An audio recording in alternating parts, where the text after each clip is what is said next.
आप मेरी भक्त पर इस तरह प्रहार नहीं कर सकते। महादेव, गरुड़ जो कर रहा है वो सही नहीं है। इस तरह सर्पों की योनि को मरना सही नहीं है। विष्णु गरुड़ वही कर रहा है जो इस संसार की भलाई के लिए उचित है। किसी को मृत्यु के लायक समझने में संसार की कोई भलाई नहीं है। गरुड़ के समर्थन में मैं खड़ा हूँ। यदि आपको लगता है कि गरुड़ जो कर रहा है वो गलत है, तो आपको उसको दंड करने से पहले मुझसे युद्ध करना होगा।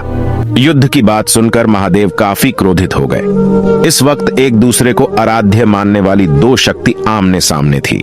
आपने आराध्य को युद्ध की शुरुआत करता देख महादेव अचंभित हो गए और क्रोध के सागर में भरे शिव ने इस प्रलेखरी युद्ध के लिए हां कह दी।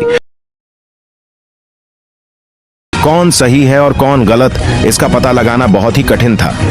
लेकिन दो शक्तियों को एक साथ आमने सामने देखना बहुत ही कष्टदायक था। भगवान विष्णु और महादेव एक दूसरे के विरुद्ध अपने अपने भक्त के पक्ष में खड़े थे।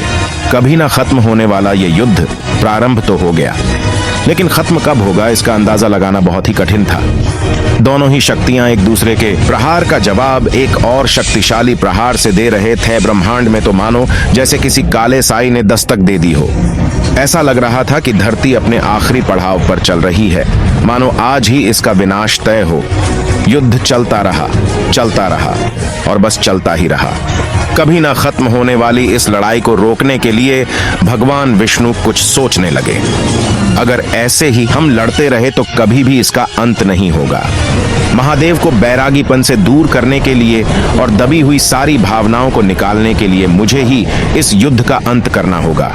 युद्ध का अंत करने के लिए भगवान विष्णु ने महादेव की गर्दन को पकड़ डालिया, जिससे क्रोधित होकर महादेव ने विष्णु को धक्का दे दिया और अपने त्रिशूल से विष्णु पर प्रहार कर दिया।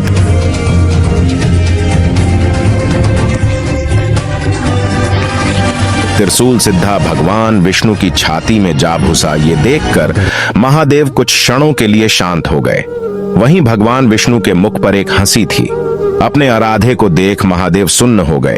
उसी एक क्षण में महादेव की सारी दबी हुई भावनाएं उभर आए। विष्णु के दर्द का एहसास उन्हें भी होने लगा था। दर्द में विष्णु थे और कराम महादेव रहे थे। ये देख महादेव ने अपने त्रिशूल को विष्णु के छाती से निकला। उसके उपरांत भगवान विष्णु ने कहा, महादेव, मैंने ये सब आपके अंदर की क्रोध अग्नि को बाहर और आपके बैरागी पाने को दूर करने के लिए किया।